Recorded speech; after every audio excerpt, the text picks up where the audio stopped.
자, 우리 말씀 보기 전에 같이 좀 기도를 좀 했으면 좋겠어요. 왜 그러냐면, 제가 오늘 이 나눈 말씀, 여러분들 혹시 마지막으로도 볼 수 있을지 모르니까 제가 가는 곳마다 신신당부하는 마음으로, 애절한 마음으로 전하는 내용입니다. 근데 왜 제가 기도를 같이 좀 부탁드리고 싶냐면, 제가 이걸 수년 동안 같은 얘기를 계속 해왔는데, 제 주변에 친한 사람들 포함해서 이거를 실제 알아듣는 사람들이 거의 없어요. 왜 그러냐? 이걸 알아듣는 건 하나님의 은혜입니다. 내용이 어려워서가 아니에요. 하나님의 말씀을 경외하는 사람이 드물기 때문인 걸 제가 알게 됐습니다. 우리가 알고 있는 모든 이론과 모든 것 다 사로잡아서 그리스도 앞에 복종케 하면서, 하나님, 오늘 우리 가운데 이것이 단순히 하나님에 관한 지식이 아니라 정말 영생의 옳은 길잡이가 될 수 있도록 분명하게 우리 가운데 새겨주시고, 우리가 그것을 순종하고 정말 믿음으로 붙잡을 수 있도록 도와주십시오. 하나님 앞에 은혜를 좀 구하면서 우리 모든 다른 것들 내려놓고 성령께서 지혜와 계시형으로 분명한 진리 가운데를 좀 인도해달라고 하나님의 은혜를 좀 같이 구하는 기도를 하겠습니다.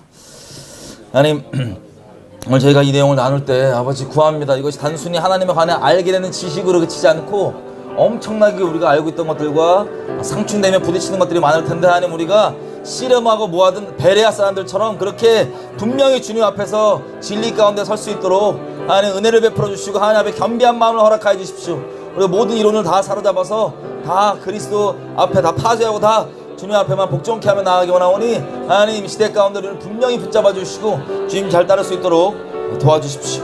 아버지께 맡겨드립니다. 예수님의 이름으로 기도드렸습니다. 아멘. 여러분, 주님 오실 때가 가깝습니다. 주님이 다시 오시면 예수님께서 꼭 마지막 때 얘기하실 때 저희에게 먼저 항상 얘기해 주신 것이 미혹을 받지 않도록 주의하라입니다. 사람의 미혹을 받지 않도록 주의하라. 왜 그러냐면, 주님 오시기 전에는 어떻게 하든 표적과 이적을 다 동원하고, 그리고 온갖 속임수와 미혹과 모든 걸 다 동원해서 믿는 자들조차도 어떻게든 넘어뜨리려고 하는 것이 주님 오시기 전에 성경이 기록하고 있는 시대의 영적 전쟁 상황입니다. 우리 주님 곧 다시 오십니다. 멀지 않고 곧 다시 오십니다. 정확히 모르겠어요. 주님 곧 오십니다. 자, 우리가 하늘 날씨를 보고 내일 비 오겠다는 것처럼 성경에 기록되어 있는 마지막 때 어떤 일이 벌어질지를 보면 주님이 곧 오신다는 걸 압니다. 자, 그래서 이 마지막 때의 미혹은 마귀가 자기가 여지껏 실험해보고 테스트해보고 다 엄선해놓은 모든 미혹들을 아끼지 않고 한꺼번에 다 동원하는 때가 바로 주님 오시기 전에 마지막 때입니다. 맞죠? 자, 그래서 우리가 미혹을 잘 몰라서 우리가 미혹에 빠지는 게 아니라, 미혹 대신, 미혹은 잘 몰라도 됩니다. 어떤 미혹을 접근할지는 잘 몰라도 돼요. 뒤져봤자 끝도 없습니다. 근데 문제가 뭐냐? 마땅히 미혹 대신 붙잡아야 할 바를 붙잡고 있지 않기 때문에 미혹되는 겁니다. 그래서 오늘은 무엇을 우리가 정녕 붙잡아야 하는지, 하나님께서 우리에게 진정 주신 것이 무엇인지를 반드시 정확하게 알아야지만, 우리의 편견과 우리의 오해 없이 성경이 말하는 바 그대로 알아야지만 우리가 미혹되지 않고 주님을 잘 따를 수 있습니다. 그러니까 미혹을 뒤지는 게 중요한 게 아니라 하나님이 우리에게 정녕 주신 것이 무엇인지를 정확하게 아는 게 중요합니다. 아멘이죠? 자, 우리 데살로니가후서 가보겠습니다. 여러분 혹시 이 한국에 벌어지고 있는 현재 교계 상황들을 관심 있으신 분들이라면, 혹시 소식을 들으신 분들이라면 날마다 수년째 계속 드러납니다. 그런데도 마땅히 잡을 바가 무엇인지 모르기 때문에 그냥 사람의 미혹에 따라서 설마 아니겠지 그러고 다 그냥 휩쓸려 갑니다. 여러분, 이 마지막 때 미혹은요, 우리 영생과도 직결이 되어 있습니다. 정말 두렵게 오늘 우리가 이 말씀을 확인해 보겠지만, 자, 이 미혹은 곧 배교로 직결됩니다. 근데 나는 배교해야지를 마음 먹고 배교한 사람이 아무도 없어요. 이스라엘 백성이 그 예입니다. 이스라엘 백성이요, 광야에서 우리 어른 세대가 다 죽습니다. 불순종을 한번 보면서 40년 동안 광야에서 막 돌면서 그 자녀 세대들 마음이 뭐냐면, 나는 절대로 불순종하지 않고 우상 숭배하지 않겠다, 하나님을 기쁘게 하시겠다라고 마음의 다짐과 맹세를 한 세대가 바로 그 두 번째 세대입니다. 그 약속의 땅에 들어간 세대. 분명히 절대로 자기는 하나님 외에 다른 것 섬기지 않겠다고 그렇게 다짐을 하고 들어간 세대임에도 불구하고 결과적으로 이들이 하나님 아닌 다른 것들 섬깁니까? 안 섬깁니까? 섬겨요.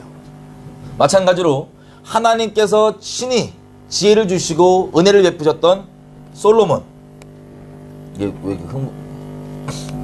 상태 안 좋아요? 솔로몬, 마이크 없이 할까요? 들리시죠? 네. 솔로몬도 자기 아버지인 다윗이 마지막 유언이 뭡니까? 여호와의 말씀을 청종하라. 하나님의 율법을 어기지 말고 우상 숭배하지 말고 하나님의 말씀을 청종하라는 게 마지막 유언입니다. 솔로몬이 왕이 돼서 나이가 들어서 이제 왕이 되잖아요. 왕이 되면서 나는 하나님 말고 다른 거 막 섬겨야지라고 마음 먹은 적이 없다고 저는 확신할 수 있습니다. 나는 꼭 하나님만 순결히 따라야지라는 그 결심하에 왕이 됐었을 겁니다. 그런데 우리가 솔로몬의 인생을 알다시피 어떻게 돼요? 솔로몬은 많은 다른 신들을 아내를 1000명이나 두고 많은 다른 신들을 섬기다가 다행히 아마 하나님의 은혜로 돌아왔던 것 같아요. 마지막에. 그래서 뭐 허무하다 뭐하다 이렇게 했는데 중요한 것은 아무리 우리가 마음으로는 배도해야지라고 하나님 아닌 다른 걸 섬겨야지라고 마음 먹는 사람이 없다는 거예요. 제가 알기로는. 그런데 결과적으로는 다 그렇게 됩니다. 왜? 오늘 저희가 나눌 내용 때문에 그래요. 하나님이 가나안 땅 들어가기 전에 신신당부하십니다. 뭐라고 신신당부하냐? 너는 가서 그 우상 혹은 그 우상을 섬기는 그들과 언약을 맺지 말아라. 언약을 맺는다는 건 뭡니까? 연합한다는 겁니다. 연합. 언약을 맺지 말아라. 왜? 개역 한글은 이렇게 표현해요. 하나님께서 너희가 그들과 언약을 맺으면 너희도 저들이 섬기는 저 우상을 섬길까 두렵노라. 개역 한글은 두렵노란 표현으로 나옵니다.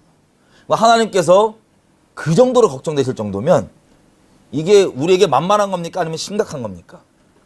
이걸 뭐라고 얘기하시냐면 이게 덫이라고 얘기해요. 너희가 올무에 걸려, 그 덫에 걸려. 그 덫이 뭐냐면 연합이에요.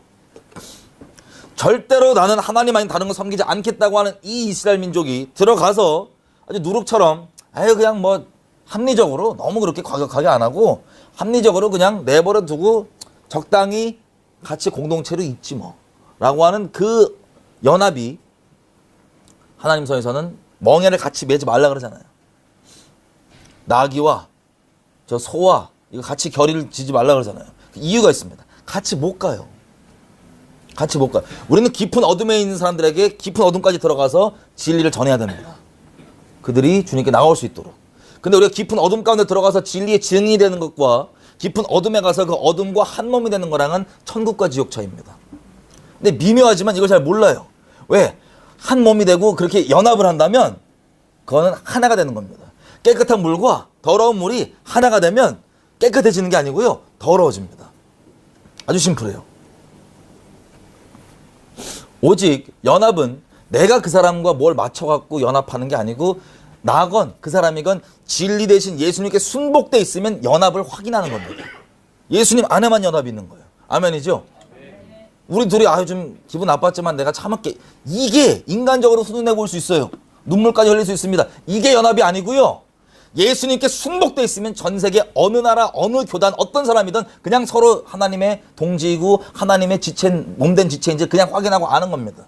교제 많이 안 해봤었어도. 왜? 우리의 머리 되신 분이 확실하게 같은 분이시기 때문에. 아멘이죠? 예수님 외에는 연합이란 건 없는 거예요. 우리가 맞추는 게 아니고 우리가 순복되면 연합이 돼 있습니다. 근데 이 미묘한 것들이 다 뒤바뀌는데 특별히 데살로니가 후서 2장 보겠습니다. 이렇게 돼 있어요. 3절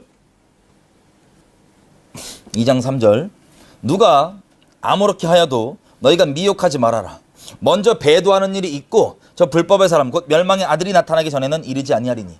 주님의 종말이 먼저 배도가 있고 그 다음에 적그리스도라고 하는 이 불법의 사람이 등장하면 그때 주님의 종말이 온다는 겁니다. 주님의 재림이. 근데 배도는요 세상 사람들이 하는 게 아니에요. 다시 말씀드립니다. 세상 사람들이 하는 게 아니에요. 배도는 하나님을 섬긴다고 하는 사람들이 하는 겁니다. 근데 요한계시록과 합쳐서 이걸 보면 이 배도는 어떤 특별히 이상하게 믿는 사람들이 하는 게 아니라 소수의 예수님을 목숨 다해 사랑하는 어린 양이 인도하시면 어디든 이 세상으로부터 여자로부터 정절을 지키며 순결히 따르는 그 소수의 몇 명 빼고는 다 합니다. 이게 저한테 너무 충격이었어요. 아니 분명히 배도한 일이 벌어진다고 하는데 요한계시록 합쳐서 다 보면 다 하는 거예요. 아니 생각해 보십시오. 수많은 전 세계 목사님들, 그 간증들이 있고 그분들의 눈물이 있고 기도가 있고 수고가 있고 여러 가지가 있는데 어떻게 다 그럴 수가 있을까? 머리로는 이해가 안 됐습니다. 하지만 말씀이 그렇다고 하면 그렇게 되는 줄을 우리가 믿음으로 알죠. 근데 우리에게는 조금 더 이것을 구체적으로 볼 수 있는 지난 선례가 있습니다. 뭐냐? 신사참배 때 한번 생각해 보십시오. 요즘에는 아주 선악이 뒤바뀌고 미칠 대로 미쳐가지고 신사참배가 배도가 아니었다고 얘기하는 분들도 생겨납니다. 그렇게 가르치고 북한 들어가면 김일성한테 절하고 들어가는 게 마땅하다고 가르칩니다. 어떤 데는 우리가 그냥 미쳐서 그래요. 하나님 아닌 다른 신에게 우리가 절을 할 수 있습니까? 없습니까? 없습니다. 목에 칼 들어가도 안 되죠. 안 됩니다. 그런데 우리 이미 지난 역사는 우리 민족의 초대 교회의 우리 목사님들의 간증과 그분들의 눈물과 기도를 아실 겁니다. 그럼에도 불구하고 소수의 몇 분들을 빼놓고는 민족 교회가 그 당시 때 존재하고 있던 모든 교단이 하나님이 아닌 다른 신을 경배하기로 공식적으로 결정을 내리고 예배당에 우상을 박아놓고 성도들과 함께 절하고 예배드리기 시작했습니다. 7년 동안이나. 그게 우리 지난 설 예입니다. 그러면 제가 질문 한번 드려볼게요.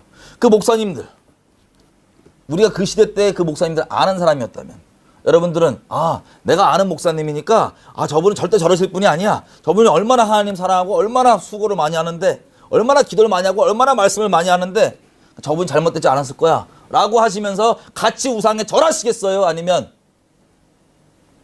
저것과 별개로 나는 어떻게 하든 하나님만 순결히 따를 거라고 마음을 지키시겠어요? 여기에 벌써 헷갈리시면 그럼 주님 못 따라가실 겁니다. 마지막 때. 이게 사람의 미혹이기 때문에 그래요. 우리 모두는 진리의 증인에 불과합니다. 우리 자체가 아무리 옳지 않은 행동을 한다고 해도 우리가 진리를 대표하는 게 아니에요. 우리는 진리를 따르고 진리에 잘못된 건 누구든 다 진리에 순복하면서 교정하면서 주님을 따라가야 됩니다. 아멘이죠? 내가 무엇을 하든 그게 다 진리가 아니라고요. 우리 어떤 간증이 있고 무슨 하나님의 큰 은혜가 있었다 할지라도 내가 계속해서 진리를 따라 주님을 따르는 것이 중요하지. 난 이런 은혜 받았으니까 내가 뭘 하든 그건 주님의 뜻이고 내가 뭘 하든 그건 하나님의 계획이고 하나님의 말씀을 내가 어긋나지 않고 있다고 착각하는 이것 자체가 엄청난 교만입니다. 자, 마찬가지로 배도한 일이 벌어지는데 이게 전 세계적 차원입니다. 말씀에 의하면. 근데 지금은 우리가 이미 다 많이 보고 있어요. 근데 보고 있으면서도 그게 뭔지 모릅니다. 4절에 보면요. 이 미혹, 이 배도가 오는데 이 미혹과 함께 이 배도가 될 거 아니에요? 왜냐하면 절대로 배도하겠다고 결심한 사람이 없다고요. 덫에 걸리는 거예요. 미혹에 걸리는 거예요. 스텝 바이 스텝 하나하나 이렇게. 자, 4절에 보면 이 적그리스도는 대적하는 자인데 모든 일에 일컫는 하나님이나 숭배함을 받는 자 위에 뛰어나 자준하여 하나님 성전에 앉아 자기를 보여 하나님이라 하느니라. 적그리스도는 자기가 그리스도라고 하는 자입니다. 나중에 어떤 사람이 역사적으로 등장하겠지만 이걸 영적으로 먼저 보면 이 전 세계가 배도하는 이 미혹은 한마디로 적그리스도의 등장과 함께 오는데 이 적그리스도가 영적으로 얘기하면 어떤 역할을 하는 거냐? 진리이시고 말씀이신 그리스도의 자리를 대신하는 놈이에요. 진리이시고 말씀이신 그리스도 자리를 대체해서 자기가 진리다, 자기가 그리스도라고 얘기하는 그것, 이게 적그리스도입니다. 영어로 얘기하면 하나님의 말씀이 아닌데 하나님의 말씀인 척하는 다른 것, 대체물이에요. 대체물. 이게 바로 적그리스도의 영입니다. 영적으로 얘기하면.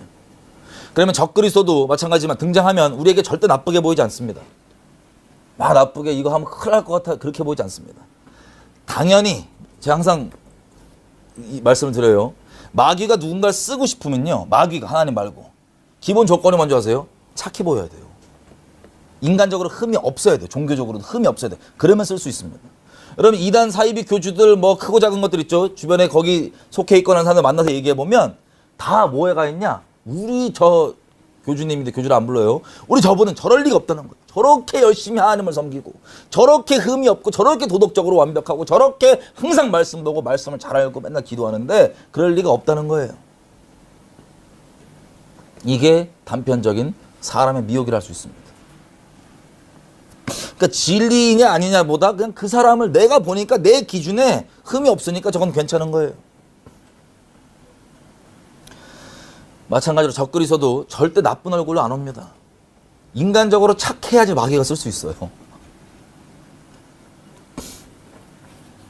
자, 다시 얘기하면 진리를, 절대선인 진리를, 말씀을 우리 인간적 기준에 좋아 보이는 다른 말로 대체하는 겁니다. 이게 적그리스도예요. 이게 미혹이에요. 이걸 그냥 쉽게 표현하면 하나님 기준이 아니고 내 사람 기준, 인본주의.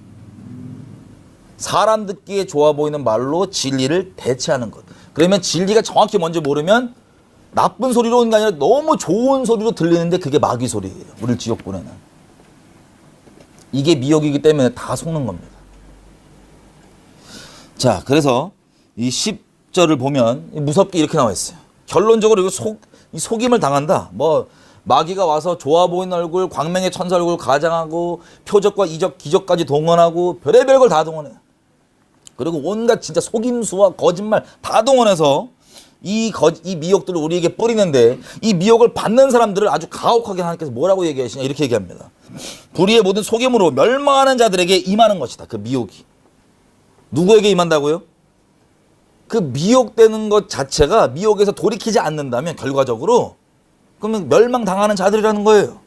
그런데 이 사람이 예수를 안 믿는 사람이 아니라 지금 누굴 얘기하냐면 배도하는 사람들, 예수님을 따른다고 하는 사람들을 두고 얘기하는 겁니다. 거기다가 오늘 우리가 꼭 붙잡아야 될 내용. 왜 저들이 미혹되냐? 이는 10절 중간입니다. 저희가 진리의 사랑을 받지 아니하여 구원함을 얻지 못한 것이다. 다시 얘기하면 구원 받은 줄 알았는데 예레미야 7장 가보십시오. 이 남유다의 이 사람들이 예루살렘 성전에 모여가지고 막 하나님을 찬양하고 경배합니다. 그때 하나님이 예레미야를 보내갖고 막 책망을 해요. 이게 여호와의 성전이라고 하는 거짓말 믿지 말아라. 너희가 내 앞에 서서 그 우상 숭배 가운데 여전히 그 죄악 가운데 거하면서도 나는 구원을 받았나이다 하느냐? 이것은 너희가 다 모든 그 죄악을 합리화하려고 하는 거라고. 이렇게 책망을 하시죠. 그 남유다였던 그 백성들도 다 자기가 구원받은 줄 알았어요. 그런데 여기 보니까 무섭게도 다른 게 아니라 진리의 사랑이 없으면 이 미혹에 빠지게 된다고 얘기하고 그럼 결국에는 구원받은 것처럼 보이지만 구원받은 게 아니란 겁니다. 여러분 이거 겁주기 위해서 말씀드리는 게 아니라 우리가 주님을 잘 따르고 미혹되지 않기 바라는 마음으로 이 말씀을 드리는 거예요. 자, 그러면 제일 중요한 게 뭡니까? 진리의 사랑이에요.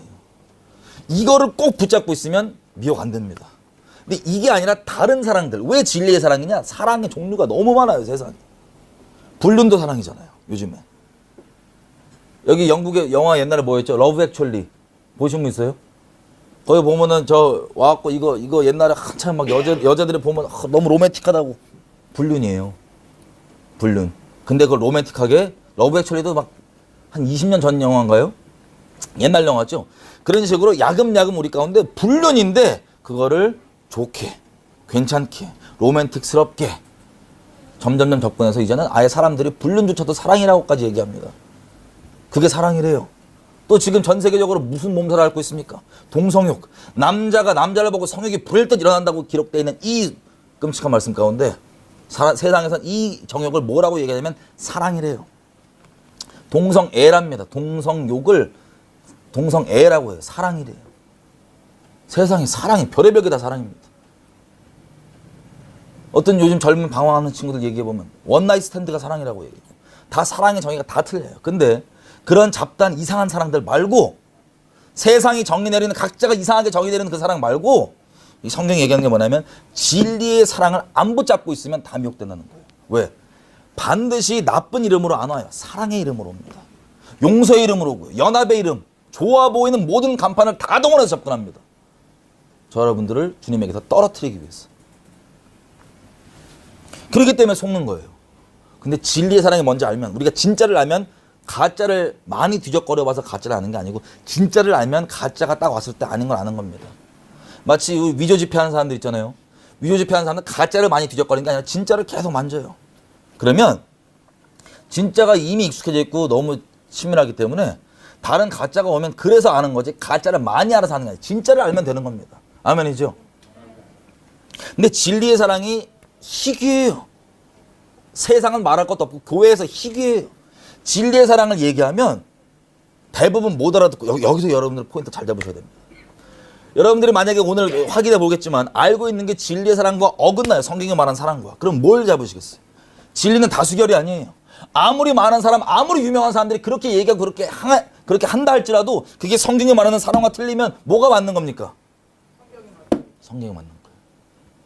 이 사람의 미혹의 대표적인 예가요, 이스라엘 가면 많이 만납니다. 이스라엘 가면. 랍비들 있죠. 랍비들은 평생 자기 인생을 하나님께 바쳤다고 하는 사람들이에요. 눈 뜨면 새벽부터 정해진 기도문부터 시작했어. 맨날 말씀 공부하고 인생에 다른 게 없습니다. 구제하고 뭐하고 하나님이 전부인 사람들이라고 할 수 있습니다. 직업 자체, 인생 처음부터 끝까지 하나님이에요. 랍비들은. 근데 유대교회 어떤 제가 청년을 만나서 전도하게 됐습니다. 하나님의 인도하심 따라서 구약을 성령께서 조명해 주셔서 복음까지 구약으로만 다 들어갔어요. 성령 세례까지 다. 너무 충격받은 거예요, 이 친구가. 그래갖고 앉지를 못하고 안절부절 못하고 막 돌아다닙니다. 그래서 하는 말이 뭐냐면 네 말을 들어보니까 이 성경이 얘기하고 있는 메시아가 예수래. 맞다고. 맞아요, 안 맞아요? 맞죠? 예수래. 맞다고. 아, 자기가 그냥 박스에서 얼굴만 내밀면 끝날 것 같아. 그거라고. 믿으면 된다고. 근데 끝까지 갈등하고 자기 랍비 전화하고 막 랍비가 전화 연결이 안 됐어요. 막 안절부절 못하게 이렇게 있다가 결론이 뭐였냐? 안 믿겠다는 거예요. 자기 입으로도 뭐가 성경이 예수를 증거한다고 자기 입으로 얘기해놓곤 결론은 안 믿겠대요. 왜 그게 가능한 줄 아세요? 왜 그게 가능하냐? 사람의 미혹 때문이에요. 이래요. 야, 너 왜 안 믿냐? 제가 물어봤더니 네가 네 입으로 말씀이 그렇다며. 그런데 왜 안 믿냐 그랬더니 자기네 역사 동안 있었던 수만 명의 랍비들 있죠. 그 사람들이 하나님께 다 헌신된 사람들인데 그 사람들이 설마 다 잘못 알았겠냐는 거예요. 여러분, 질문 드리겠습니다. 그 사람들이 설마 다 잘못 알았을까요? 다 잘못 알았잖아요. 아니에요? 제가 너무 심하게 얘기하는 거예요. 그분들이 인생 그렇게 열심히 헌신하는데 그렇게 얘기하면 안 돼요? 사랑이 아니에요? 아닌 건 아닌 거예요. 싫어서 얘기하는 게 아니라 그래야지 건져줄 수 있을 거 아니에요. 그 사람의 미혹 때문에 우리 위대하신 랍비들이 그렇게 열심히 기도하고 맨날 그러는데 이 동일한 미혹이 전 세계 교회 가는 다 퍼져 있다고요. 이것 때문에 말씀 그대로 못 따르는 거예요. 근데 말씀 그대로 못 따르면 대가가 뭐냐? 여기 뭐라고 돼 있어요? 구원받은 게 아니래요. 결론적으로. 그냥 종교짓을 내가 해왔던 거지 하나님을 영 대신 성령의 인도하심을 받는 모두에게 율법의 요구가 이루어지게 하려 하심이라 했던 그 모든 이 성령이 기록하고 있는 믿음에서 믿음으로 사는 그게 아니라 그냥 내가 정해놓은 틀, 내가 정해놓은 종교 행위 가운데 열심을 냈던 거지 하나님을 따르는 게 아니었다는 거예요. 11절 12절 보면 이게 참 무서운 게 이러므로 하나님이 유혹을 저들 가운데 역사하게 하사 거짓 것을 믿게 하심은 진리를 믿지 않고 불의를 좋아하는 모든 자로 심판을 받게 하려 하심이라. 누가 미혹을 역사하게 한다고요? 저는 이게 말할 때마다 엄청 심각합니다. 근데 왜냐면 이걸 들어도 이해 못하고 알아도 여전히 사람의 미혹을 벗어나길 싫어하고 어떤 이유든 간에. 그러면 우리 영생에 달린 문제라고요. 남에게 물어볼 게 아니에요. 아까 얘기했던 그 유대교 청년 있죠. 말씀이 그렇게 얘기하면 말씀을 붙잡아야 될 거 아니에요. 왜 사람한테 그걸 확인받으려고 그러냐고요. 분명히 이게 조명이 됐으면서도. 그럼 그 랍비가 아니야 그러면 그 말씀이 변개되는 거예요? 바뀌는 거예요? 왜 모든 권위가 말씀이 아니고 사람에게 있냐고요. 우리가 무슨 중세 카톨릭이에요? 성직자 통하지 않으면 아무도 주님께 못 가요?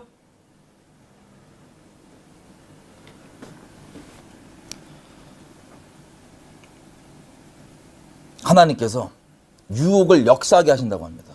이게 두려운 말이에요. 하나님이 작정하고 유혹을 저와 여러분에게 역사하게 하셔서 거짓 것을 믿게 하신다면 상상해 보십시오. 이게 얼마나 무서운 얘기인지. 근데 하나님이 아무에게나 그러지 않습니다. 너무 두려워하지 마세요. 하나님 선하신 분이십니다. 아무에게나 그러는 게 아니에요. 누구에게 그러냐? 하나님이 저와 여러분 인생 가운데 몇 번이고 진리 가운데로 인도해 주시는 기회를 주실 겁니다. 몇 번인지 정확히 모르겠어요. 한 번일 수도 있고 모르겠어요. 어쨌든 주신다는 겁니다. 그 기회를. 그런데 그 선택 중에 우리가 진리를 선택하지 않고 다른 걸 선택하면 12절 뭐라고 되어 있어요? 저들이 진리를 믿지 않고 불의를 선택하고 좋아하기로 결정했기 때문에 그 결정 그대로 심판받게 하시려고 미혹을 풀어서 역사하게 하신다는 겁니다. 여러분 다른 게 아니고 사탄이 우리를 미혹하지만 그 결정 가운데 항상 얘기하죠. 우리 자유의지가 있다고요. 거기서 결정을 우리가 하나님 아닌 다른 걸 결정 내리면 요한복음에 뭐라고 얘기합니까? 빛이 왔으되 진리를 듣고 복음을 듣고 이게 우리가 양심을 안 속이면 무릇 진리 안에 속한 자는 진리를 내 말을 듣느니라 얘기하시죠. 진리는 지식이 아니에요. 영입니다. 진리를 내가 만나면 인카운터하면 내가 양심만 안 속이면 이게 진리인지 아닌지 내 존재적으로 알아요. 근데 이것을 내가 순복할지 거절할지는 우리 자유의지에 맡겨놓으셨습니다. 근데 이것을 만약에 내가 거절하잖아요. 이게 인카운터가 돼갖고 딱 왔는데 마치 서기관과 바리새인들 보십시오. 예수님을 만났더니 인카운터가 되니까 확 찔리는 거예요. 미치겠는 거예요. 누구한테 솔직히 물으면 저거 맞는 말인데 미치겠는 거예요. 자기 체면도 있고 뭐도 있고. 거기에서 결정을 하나님께 순복하며 다윗의 자손이시하고 구원을 받았습니까? 아니면 죽여버리기로 결정했습니까? 초이스가 없어요. 중간이라는 게. 그래서 진리를 믿지 않은 자들은 우리 결정한 자들은 하나님 뭐라고 얘기하면 우리가 중립을 선택한 게 아니라 어둠을 선택한 거예요. 빛이 있고 선이 무엇인지 우리가 알았는데 어둠과 악을 스스로 선택했다고 치기 때문에 이미 심판을 받은 것이라 얘기합니다. 그래서 몇 번의 기회를 주실지 모르겠지만 그 몇 번의 기회를 우리에게 이 미혹되지 않도록 기회를 주시는데 이것을 거절했다. 그 책임은 우리에게 있지 하나님께 있는 게 아닙니다. 근데 그 결과 그대로 무섭게 미혹을 역사하게 하신다는 거예요. 그럼 저는 오늘 시간상 다 샘플을 말씀 못 드리지만 실제 이런 분들을 수두룩하게 만나봤습니다. 제 주변에 아는 분들부터 포함해서. 이게 얼마나 두렵고 떨리는지 몰라요. 하나님 말씀은 진리입니다. 실제 이대로 됩니다. 이사야서 66장 가면 이 내용이 그대로 나와 있어요.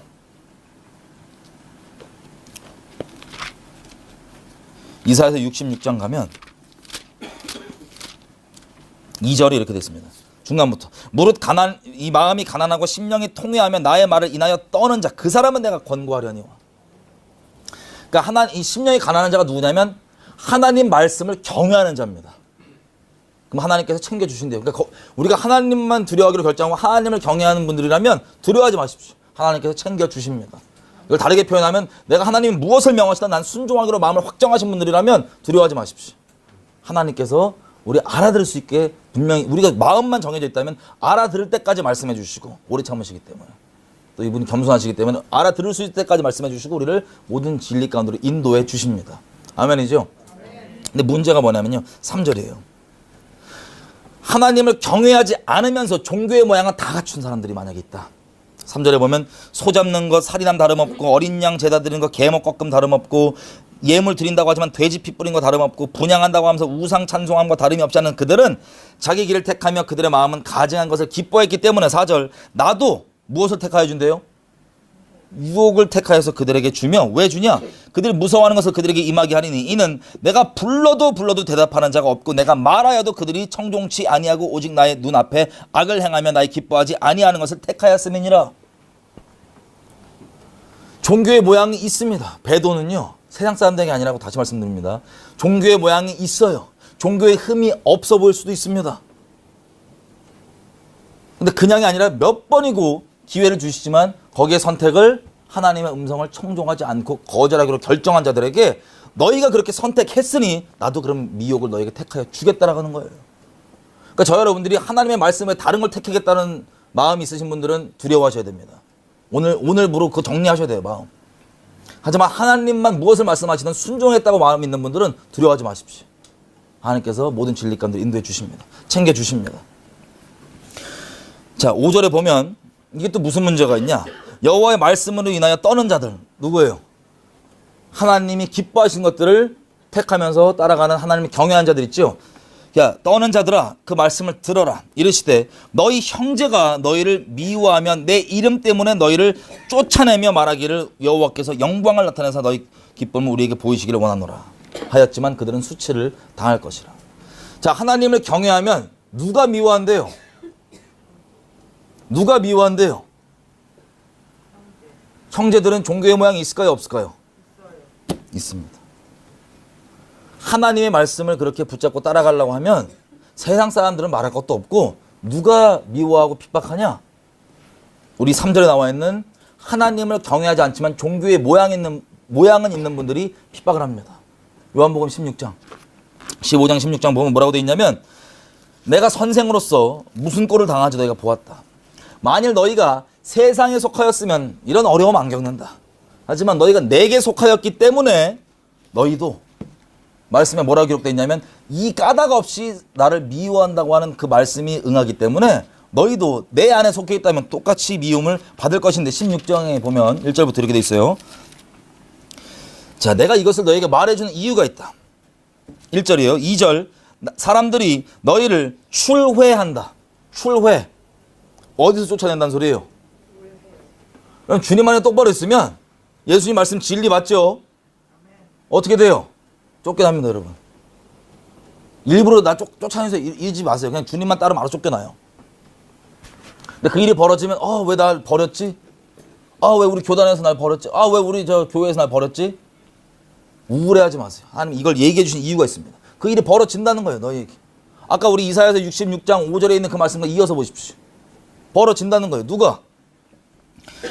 이들이 추례할 뿐만 아니라 2절에 보면 때가 되면, 그 때가 가깝습니다. 때가 되면 너희를 죽이는 자가 생각하기를 이것이 하나님을 섬기는 예라 하리라. 저들이 이런 짓을 하는 것은 아버지와 나를 알지 못함이니라. 여러분들 예수님만 정말 말씀만 붙잡고 따라가는 사람들이라면 쫓아내요. 단체들에서. 때가 되면. 주님 오실 때 그게 반드시 다 완전하게 벌어지겠죠. 완성된 모습으로. 쫓아내요, 여러분들. 출애시켜요.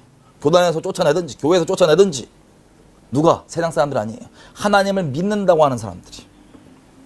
쫓아내면서 여러분들 죽이기까지 하면서 뭐라고 얘기하면 이게 하나님을 섬기는 예래요. 결론부터 말씀드리면 왜 그러냐 하나님 얘기하시죠. 저들이 하나님이라고 생각하는 그 하나님이 성경에 말하는 그 살아계신 하나님 아니에요. 마치 아론이 금송아지다 만들어 놓고 여기에 여호와라고 이름하고 절기처럼 지키고 막 모양이 있잖아요. 종교의 모양이. 그런 것과 마찬가지예요.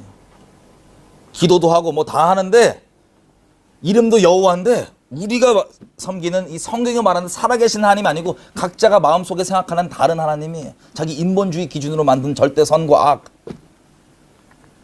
이스라엘 백성도요. 자기 생각에는 단 한 번도 하나님을 떠난 적이 없어요. 역사 동안에. 근데 문제가 뭔지 아세요?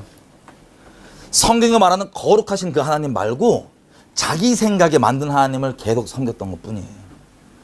예레미야 1장에 보면 이렇게 됩니다. 하나님께서 심판하신 이유가 너희가 나를 버리고 너희 손으로 만든 다른 신을 섬기기 때문에 심판이 임한다. 2장에 더 자세히 얘기합니다. 생수의 근원된 진짜 나 하나님을 버리고 니네가 파놓은 이 터진 웅덩이 니네가 대체로 만든 거 나라고 하면서 나라고 이름 붙여서 어떤 거냐? 거룩하신 하나님 아니라 적당히 우상과 섞여도 괜찮은 이상한 하나님. 그게 이스라엘 백성들이 생각하는 여호와지, 만들어 놓은 여호와지 살아계신 하나님은 아니었다고요.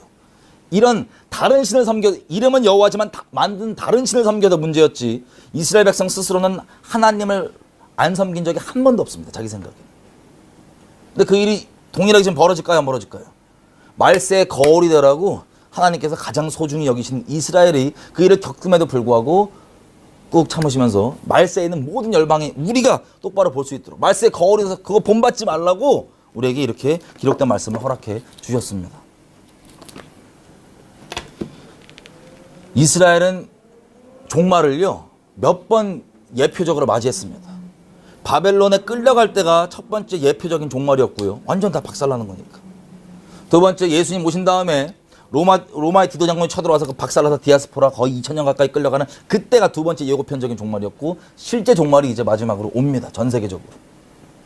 왜 그런 표현이 이렇게 할게요. 왜 그렇게 몇 번이나 한 번에 안 하시고 뜸을 들이듯이 이렇게 하셨냐? 우리 모두가 보고 그 동일한 실수를 하지 않도록 바라시는 하나님의 자비하심 때문에 그렇습니다.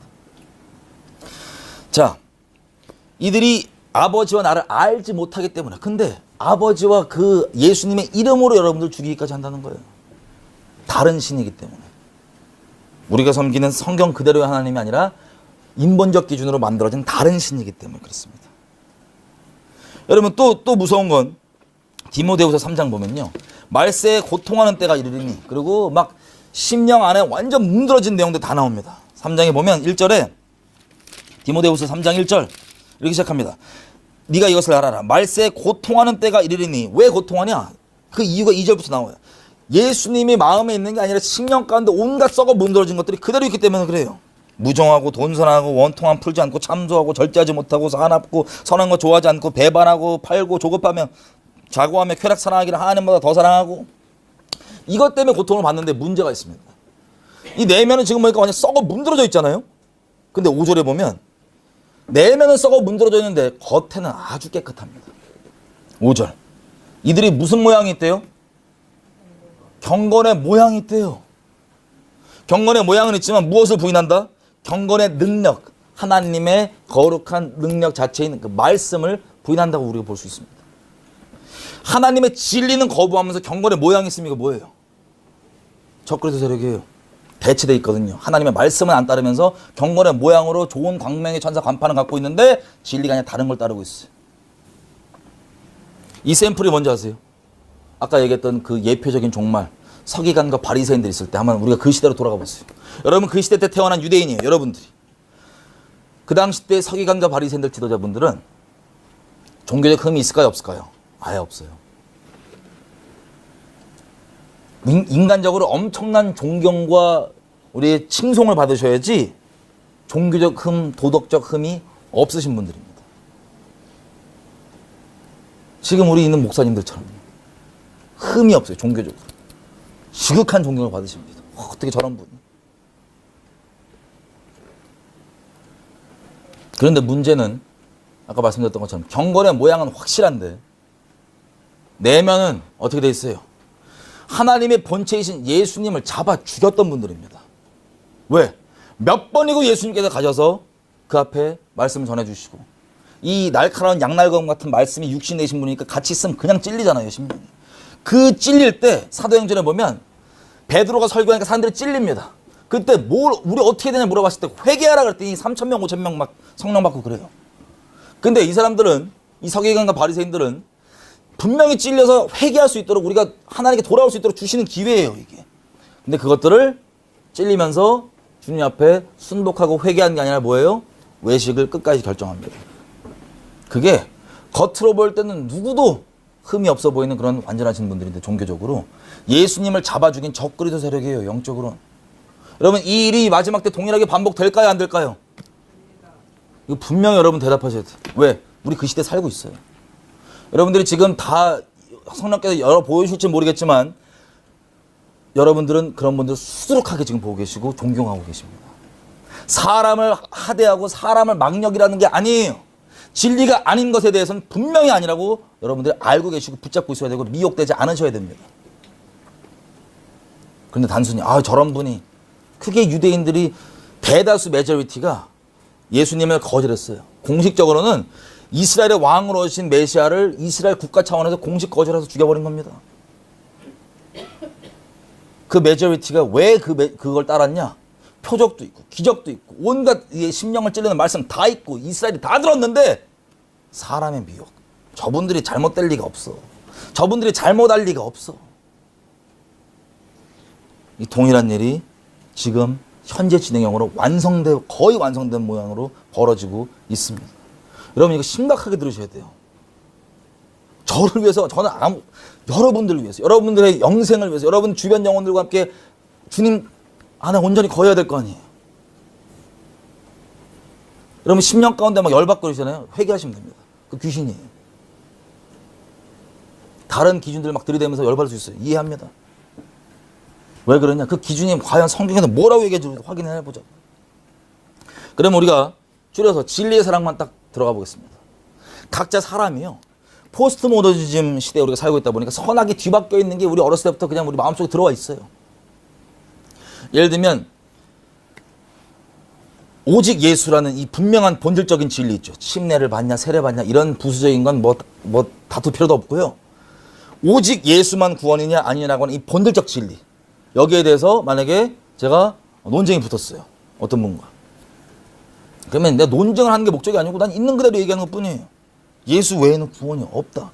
그럼 저기서 독선적이네 뭐네 막 난리가 납니다. 예를 들어서 그러면 여기에서 자꾸 막 평화가 아님하고 자꾸 분쟁이 생기고 그러니까 제가 그래 너도 맞고 나도 맞으니까 정반합으로 합의를 보자. 그럴 수도 있고 아닐 수도 있고 이렇게 해서 이 관계가 정리가 잘 깨끗하게 됐습니다. 분쟁이 더 이상 없고 화목하고 사이좋게 연합한 채로 잘 지내요. 여러분 이 연합과 이 화목, 이 평화, 여러분 보시기에 좋아요 나빠요? 사람들 기준에 좋게 보이죠?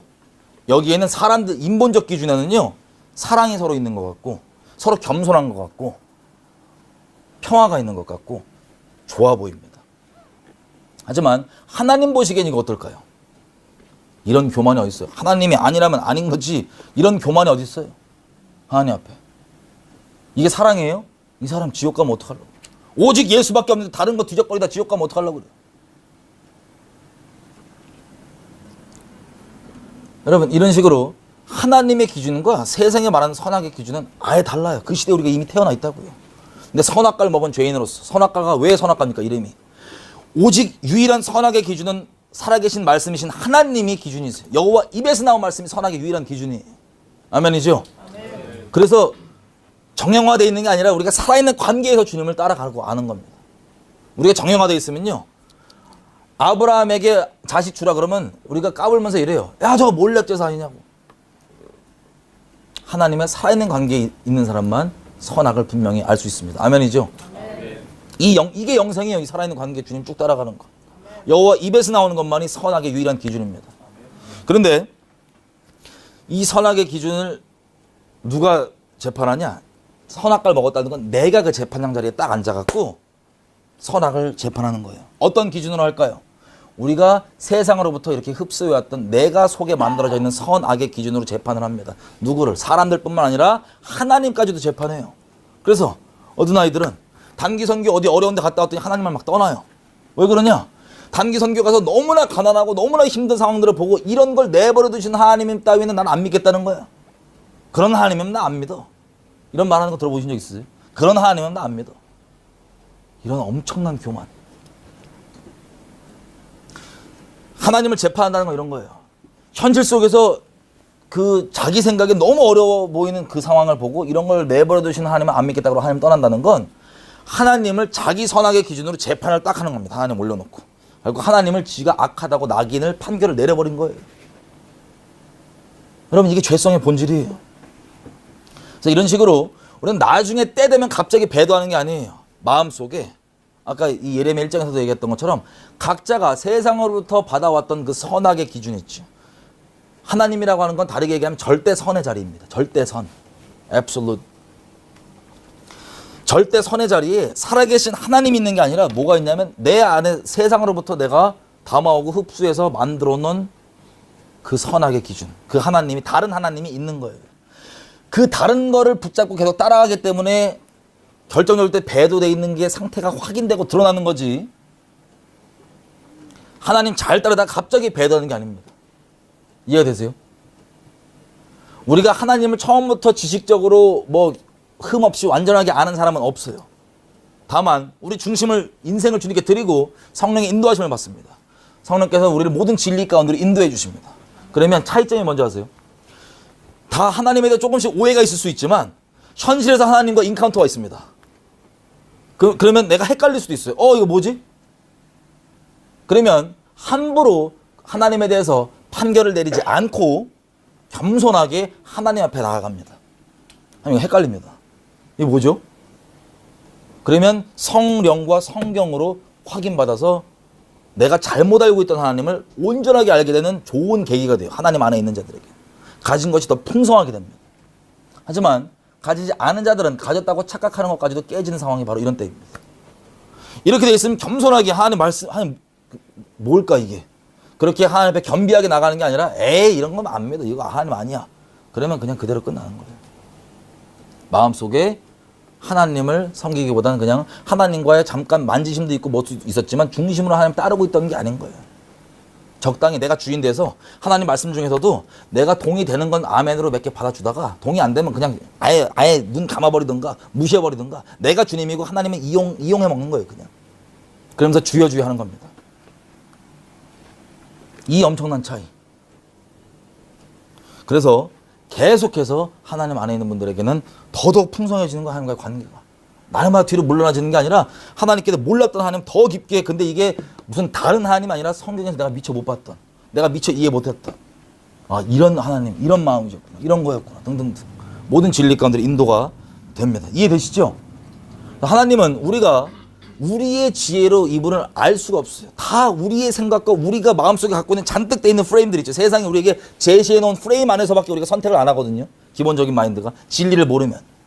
진리는 이 모든 세상에 어떤 프레임과 어떤 내용이든 다 구별되어 있는 거룩하신 진리 하나님이신데 그 하나님을 붙잡고 있는 게 아니라 세상에서 말하는 프레임을 통해서 하나님을 내가 머릿속에서 그려본 사람이라면 하나님 못 따라요. 이런 식입니다. 질문을 드려보면 하나님 인간적으로 긍정적이에요? 부정적이에요? 긍정적이지도 않고 부정적이지도 않고 그냥 그 인간이 말하는 인본적 긍정 부정 기준을 초월하신 거룩히 구별되신 하나님이세요. 그러면 긍정적이야 이렇게 따지는 게 아니라 하나님을 보고 그게 옳은지 선한지 우리가 확인할 수 있고 걸러낼 수 있는 거지. 내 머릿속에 만들어놓은 이거 부정적인 건 하나님 아니야. 그게 하나님을 따르는 게 아니라니까요. 만든 다른 하나님을 따르고 있는 거예요. 하나님 평화주의자세요? 전쟁주의자세요? 둘 다 아니에요. 하나님은 구별되신 분이십니다. 그 프레임으로 얘기할 수 있는 분이 아니라고요. 하나님 정치적으로 보수예요? 진보예요? 구별되신 분이십니다. 근데 다들 각자 마음속에 있는 그 프레임으로만 하나님을 만들어서 자기가 만든 하나님을 마음속에 두고 있기 때문에 하나님을 똑바로 못 따르는 겁니다. 신학도 마찬가지예요. 하나님과 살아있는 관계가 있으면 그게 유익이 됩니다. 그런데 하나님 그분 자체를 구별되게 말씀 그대로 구별되게 보면 여러 가지 신학 중에 필터한 건 필터하고 유익될 건 유익되게 받을 수 있는데 그게 아니고 모든 프레임으로만 하나님을 내가 만들어놨다 지식으로 이름은 여호와인데 이 성경에 말하는 살아계신 하나님을 따르고 있는 게 아닌 겁니다. 자, 이런 식으로 우리 마음 가운데 있는 이게 아까도 얘기했지만 우리 사랑 있잖아요. 어떤 관점으로 오냐? 이런 다른 하나님이 다른 신이잖아요. 그죠? 이름은 여호와래도. 이게 왜 우리에게 좋게 오냐면 우리 인본적 기준에 좋아 보이거든요. 사랑의 이름으로 오거든요. 고린도전서 13장 보면요. 사랑장입니다. 앞에 보면은 믿음, 뭐 기적, 예언부터 쭉 나오면서 뭐 오래 참고 온유하고 다 나오죠. 이거 다 너무 좋은 겁니다. 표적과 이적까지 동원해서 다 똑같이. 근데 문제가 있어요. 여러분 이단이나 부끄럽게도 다른 사이비 단체들 보면은 도덕적으로 우리보다 좀 더 나은 애들이 좀 더 많아요. 부끄럽게도. 그렇다고 걔네가 옳아요? 아니에요. 우리 사람이 무슨 도토리 키재기 합니까? 그렇다고 막살라는 말도 아닙니다. 무슨 도토리 키재기를 합니까? 제가 이스라엘을 가도 거기 청년들이 막 와 있어요. 분쟁 지역에. 좀 분쟁 지역으로 들어가거든요. 전도하러. 분쟁 지역에 가 있으면 서방 청년들이 와 있어요. 그럼 얘기를 막 합니다.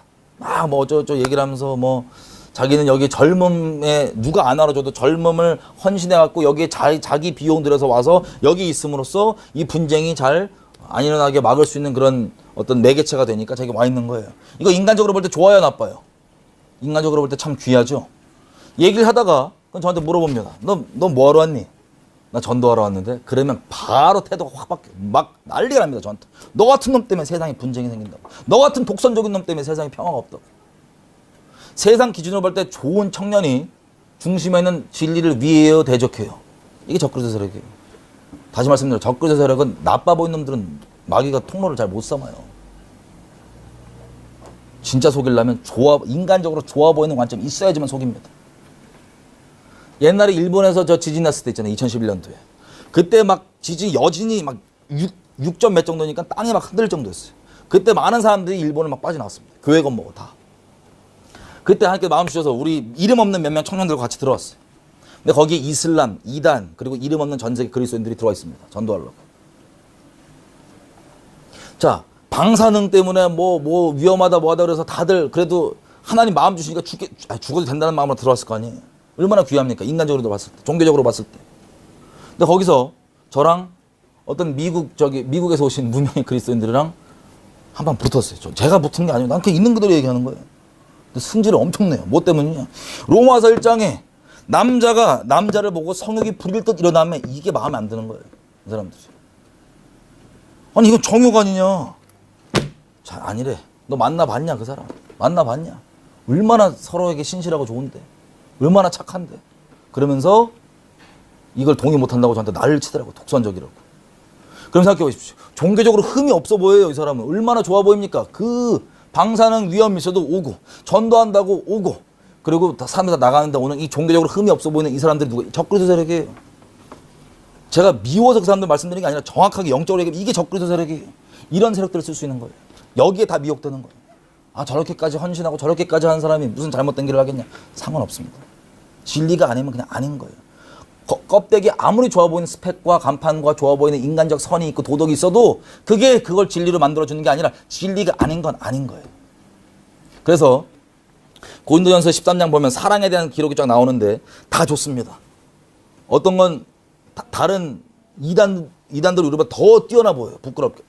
그런데 중요한 건 6절에서 13장 6절에 뭐라고 되어 있냐면 불의를 기뻐하지 아니하고 진리와 함께 기뻐하는 이 터, 한마디로 건물로 치면 이 땅 있죠. 이 건물을 세우는 땅이 진리이냐 아니냐가 큰 문제인데 진리가 아닌 곳에도 2층, 3층, 4층 사랑 똑같이 지어볼 수 있어요. 여기에 다 미혹되는 거예요. 뭐가 없으면, 이 진리가 없으면. 그럼 진리의 사랑은 복잡하고 어려운 게 아니에요. 여러분들이 만약에 자식이 있거나 그러면 아주 쉽게 합니다. 아니 부모님께 이 관계가 이 부모님이 좀 뭐랄까 하나님을 좀 아시는 분이었거나 아니면 정말 자식을 진리의 사랑으로 대하신 분이라면 여러분 이미 알 수 있습니다. 뭐냐? 여러분 자식이 만약에 마약 중독자예요. 그러면 얘를 오냐오냐 주면서 기분 안 나쁘게 해주고 무례하지 않게 대하면서 그리고 얘를 네 자유를 내가 보장해주고 가라. 내가 용돈 줄 테니까 마약 땡겨라. 그리고 내가 너를 위해서 내가 나가서 시위해 줄 테니까 합법화 만들어 줄게. 너를 사랑해서 차별하지 않고. 이게 사랑이에요? 아니면 요놈 자식을 다리몽댕이를 뿜질러서라도 때려서라도 요거를 마약에서 건져주는 게 사랑이에요. 이거는 예수님 몰라도 대답할 수 있습니다. 이게 진리의 사랑이에요. 성경은 다 진리의 사랑인데 이게 다 대체가 됐어요. 교회에서. 단적인 예로 들어볼게요. 지금 우리가 갖고 있는 종교적 기준으로 성경에 나오는 인물들 한 명이라도 교회에 오잖아요. 쫓겨나요. 그냥 쫓겨나요. 이유는 뭐냐? 사랑 없고 과격하고. 여기 나와 있는 수많은 선지자들의 이제 기록을 볼 때마다 그 마음이 부어져서 미치겠습니다. 이 사람들 표현을 보잖아요. 개역 한글이나 이런 데 보면 되게 우리가 얌전하게 돼 있는데 그 마음이 이 성령께서 부어주신 마음과 같이 보면요. 이거 완전 지금 우리 기준으로 보면 독설이에요. 독설 그냥. 어떻게 보면. 근데 이게 미워서 하는 말이 아니고 눈물의 절규입니다. 너 거기 있으면 그렇게 끔찍하게 네가 하나님을 버리고 그렇게 끔찍하게 음란함 가운데 있는데 제발 돌아오라고. 네가 그렇게 가증하게 하나님 떠나갖고 있지만 하나님께서 너를 어떻게든 살리시기 원하고 아껴주시기 원하니까 제발 돌아오라고. 그러면 여러분 우리 모두 중보 왕 같은 제사장이죠. 중보자입니다. 중보는요 한편을 위한 게 아니에요. 하나님과 사람 사이의 중간에서 중재하는 게 중보자인데 하나님은 거룩하셔서 죄를 심판할 수밖에 없는 분이십니다. 그러면 아모스서 3장 3절 이하로 쭉 내려가서 보시면 하나님과 임마누엘로 동행하는데 마음이 합해지는데 나오는 내용들이 다 재앙에 대한 선고들이에요. 누굴 때리고 싶으면 얘기 안 하고 가서 그냥 때려버립니다. 피할까 봐. 몰래 가서 확 때려야 돼요. 근데 때리는 게 목적이 때려야만 하지만 공의로워서 때리고 싶지 않으면 말을 해야 돼. 너 거기 있으면 죽는다고. 나오라고 제발. 하지 말라고. 그만하라고 이제. 때리고 싶지 않기 때문에 그런 겁니다. 하나님의 친구들이 하나님의 마음을 알게 돼요. 여기 사람들이 있으면 이 죄악의 관영에서 하나님이 죄에 대한 심판을 쏟으시려고 이만큼 진노가 쌓이고 공의가 찹니다. 그러면 하나님의 마음을 나눠주세요. 자기 종들에게 알려주지 않고는 비밀에 행하시는 게 없다고요. 왜? 때리는 것 자체가 목적이 아니시니까 무슨 마음이시냐면 내가 저걸 때릴 수밖에 없으니까 제발 가서 네가 저들이 나올 수 있도록 해달라는 거예요. 제발 나 좀 말려달라는 거예요. 에스겔서 22장을 인용하자면 내가 성을 쌓고 두 가지가 함께 있습니다. 성을 쌓고 성 무너진 자를 막아 선자를 내가 못 찾았기 때문에 진노로 쏟았다고. 두 가지가 세트예요. 하나님께서 진노하신 부분을 알면 하나님의 마음을 아는 사람, 마치 예수님 십자가를 지신 이유가 그겁니다. 하나님의 공의가 쏟아져야 되니까 자기가 하나님 저 대신 맞으면 안 됩니까? 저 대신 죽이시면 안 됩니까? 아니 저를 살려주시면 안 됩니까? 마치 모세가 기도했던 것처럼 그 기도가 나갑니다. 주님 앞에. 하나님 조금만 더 참아주십시오. 조금만 더 참아주십시오. 그러면 하나님이 때리는 것 자체가 목적이 아니시기 때문에 뒤로 미루세요. 근데 이 하나님과 나 사이의 기도로 표현되는 이것만 있잖아요. 그럼 이게 온전한 중보가 아니에요. 한 편만을 위한 게 아니에요. 중보는 양쪽 편을 다 위해야 됩니다. 그럼 이거는 하나님께서 만약에 참았다고 쳐봐요. 뒤로 미루셨다고 쳐봐요. 근데 하나님의 진노는 죄에 쏟아지는 겁니다. 저 사람들이 지금 거하고 있는 죄에 쏟아지는 겁니다. 그럼 반대로 무슨 일이 또 일어나야 돼요? 사람들에게 가서 거기 있으면 재앙이 떨어지니까 제발 나오라고 그대로 건져내야 되는 겁니다. 그런데 여러분 우리가 오해하는 게 회개하라는 말이 그냥 야 회개해 임마 이런 식으로 높은 마음으로 너 잘못했지 이런 게 네 죄를 네가 알렸다 이런 게 아니에요. 하나님은 분명하게 이 우리 믿는 선배들 보면 죄를 분명하게 짚어서 얘기합니다. 왜? 넌 나쁜 놈이라 낙인 찍기 위한 게 아니고 그 죄 위에 하나님의 진노가 쏟아지니까 제발 거기서 나오라는 거예요. 그 죄에서. 제발 돌이키자는 거예요. 이게 진리의 사랑입니다. 근데 이거를 못 받아들여요. 왜? 옛날에 이스라엘 백성도 못 받아들였고 지금도 마찬가지예요. 이 사랑 못 잡고 이 사랑 안 잡고 있으면 다 미혹되고 다 배도되는 겁니다. 이 사랑. 세례 요한 지금 시대에 교회에 왔다고 생각해 보세요. 내적 치유 보내요. 좋은 교회라면. 그럼 사랑 많다는 교회면 내적 치유 보내요. 아니면 보통 교회 쫓아내든가. 수많은 우리 믿음의 선배들 다 마찬가지입니다. 왜? 진리의 사랑이 뭔지 모르고 다 대체가 돼 있어요. 어떻게 대체가 돼 있냐? 자 보십시오. 오늘 레위기서 한번 가볼게요. 19장.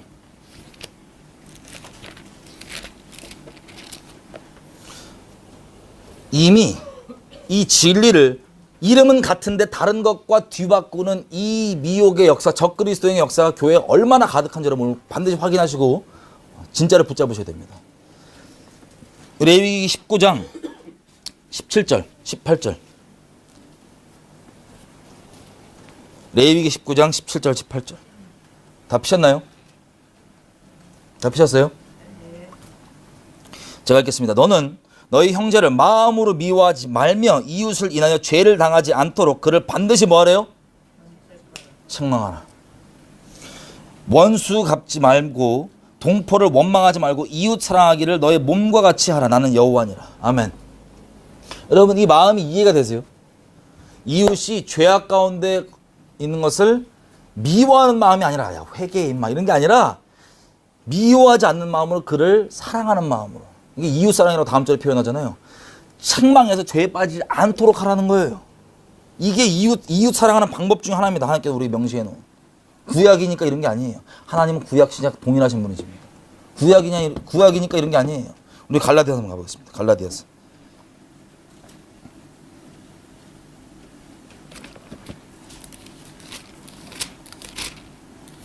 갈라디아서 6장 1절.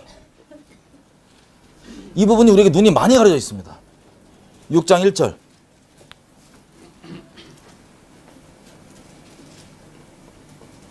피셨나요? 이렇게 됐습니다. 형제들아, 사람이 만일 무슨 범죄한 일이 드러나거든 신령한 너희는 온유한 심령으로 그러한 자를 뭐하래요? 바로 잡고 자신을 돌아보아 너도 시험 받을까 두려워하라. 자, 미워하는 마음이 아니라 온유한 심령으로 그러한 자를 바로 잡고 너도 혹시 그럴까? 두려워하라. 이 부분에 대해서 우리가 부분적으로 취하고 아예 눈이 가려져 있는 부분이 뭡니까? 바로 잡고입니다. 범죄한 자들에 대해서. 그 다음 에베소서 4장 가볼게요. 에베소서 4장. 죄송합니다. 5장이에요. 5장 10절에서부터 14절인데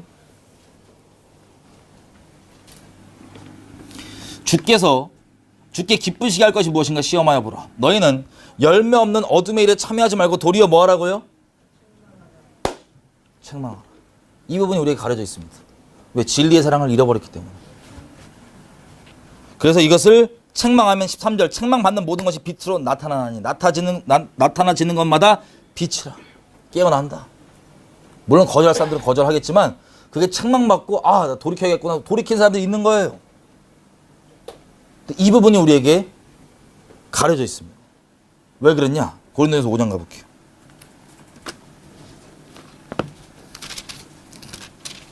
우리가 성경에 보면 하나님의 교회가 영광의 교회입니다.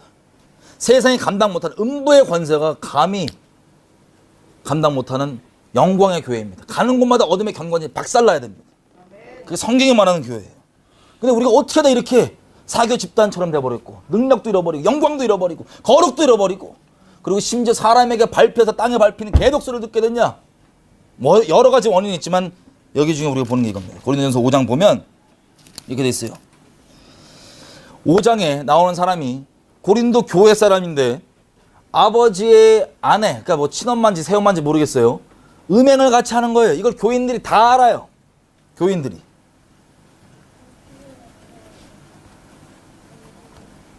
누가 범죄하거든 우리가 가서 개인적으로 만나서 돌이킬 수 있도록 해줘야 됩니다. 아멘이죠?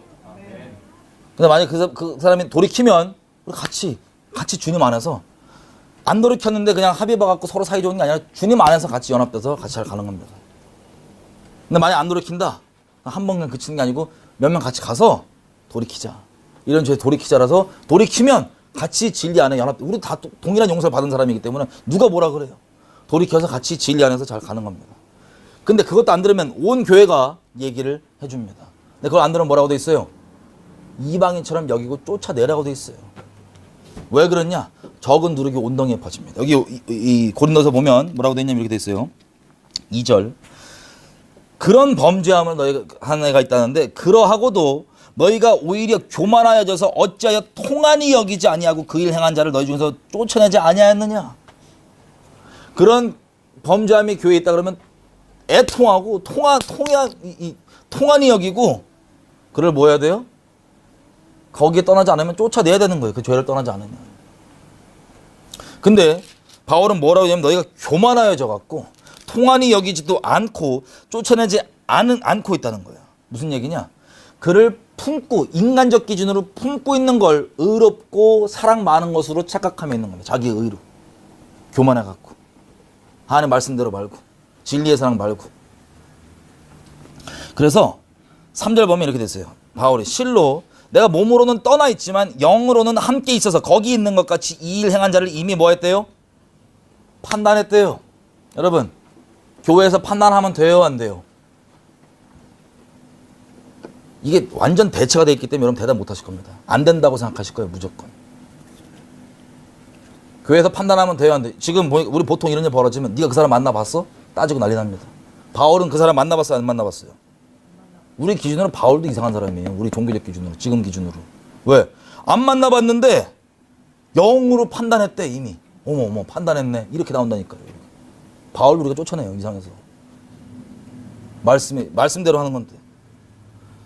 어떤 거는 굳이 안 만나봐도 그냥 아는 게 있는 거예요. 자 판단이란 건 뭐냐? 여기 끼시고 요한복음 5장 갔다 와 보겠습니다. 요한복음 5장 보면 예수님 이렇게 예수님 우리 샘플이잖아요. 어떻게 판단하시는지. 판단을 아예 안 하는 건 미련한 바보짓이고 사단이 아주 낄낄거리면서 좋아하는 죄송한 얘기입니다. 등신짓이에요. 종교적 등신짓. 사단이 그걸 간절히 바래요. 그렇게 우리를 만들어놨어요. 완전 종교적 식물인간으로 만들어버렸어요. 하나님의 영광의 교회를. 5장에 보면 30절에 이렇게 됐어요. 예수님이 내가 아무것도 스스로 할 수 없노라. 듣는 대로 판단한다. 듣는 대로 심판한다. 이는 나의 원대로 하려 하지 않고 나의 보내신 이의 원대로 하려는 거로 내 심판은 내 판단은 의로우니라. 예수님이 어떻게 판단하시냐? 우리가 교회에서 흔히 판단하지 마라고 얘기하는 건 하나님이 기준이 아니라 내 기준이 있죠. 사람의 죄성이 있기 때문에 자기가 선악의 기준 잔뜩 종교적 기준 이만큼 만들어놨어요. 그 기준으로 함부로 판단하지 말아야 돼요. 판단하면 안 돼요. 그 기준으로는. 그런데 하나님께서 어떤 건이나 뭐에 대해서 말씀해 주시는 대로는 알아야 됩니다. 그렇게 판단해야 됩니다. 이해가 되세요? 내 기준으로 내 선악의 기준, 내 종교적 기준으로 판단하는 게 아니라 하나님께서 살아있는 관계에서 말씀해 주시는 대로 알고 판단해야 되는 겁니다. 근데 우리는 이거를 아예 그냥 판단 자체를 상실시켜서 온갖 더러움과 하수구, 꾸정물과 악독한 것이 쭉쭉 들어와도 난 판단하면 안 돼 얘기하면서 스스로 의롭게 여기면서 그 꾸정물 먹으면서 죽고 모든 능력을 상실해버리고 사망 가운데 거하게 만드는 그 끔찍한 가운데 자랑스럽게 있다고. 종교적으로 자랑스러워하면서. 마치 지금 고린도 교회처럼. 그리고 이렇게 얘기합니다. 6절 너희의 자랑하는 것이 옳지 않다. 뭘 자랑? 이걸 자랑하는 거예요. 지금 우리 현대교회들처럼 이 미혹돼 있고 이 대치돼 있는 이처럼 판단 안 했다 나는. 그리고 이를 품고 있다는 거예요. 품는 거 좋아해요 개인적으로. 근데 교회에 접붙이는 건 별개의 문제입니다. 왜 그러냐면 너희 자랑하는 게 옳지 않다. 적은 누룩이 온덩이에 퍼지는 것을 알지 못하느냐. 여러분 사과 있죠. 사과 한 박스에 전부 싱싱해요. 근데 하나만 딱 썩었어. 근데 그걸 같이 넣습니다. 상자에다가. 시간이 좀 지나서 상자를 열으면 어떻게 될까요? 다 썩죠. 마찬가지. 교회가 이런 교린서에 나오는 그 끔찍한 짓을 누가 다 알고 있는데 버젓이 이러고 있고 사랑합니다. 축복합니다. 우리 한 형제입니다. 이러고 가만히 있다. 그러면 나머지 있는 교인분들은 그 양심이 어떻게 될까요? 아주 담대해집니다. 악과 죄에 대해서. 우리가 죄인이기 때문에 거룩에 더 쉽게 끌리는 게 아니라 죄에 더 쉽게 끌려고 모든 것을 합력하여 죄를 이룹니다. 모든 걸 다 핑계거리로 삼아요. 그래서 12절 쭉 내려가면 내가 판단하는 게 당연한 거고 너희는 왜 이걸 판단을 못하냐. 이거조차 판단 못하는 지혜가 없냐. 6장 2절 성도가 세상 판단할 걸 너희가 알지 못하냐. 천사도 너희가 판단할 걸 알지 못하느냐. 어찌하여 너희 중에 지혜가 없다고 이거 하나 판단 못해서 이렇게 적은 누룩이 온덩이에 퍼져서 다 엉망으로 살고 있느냐.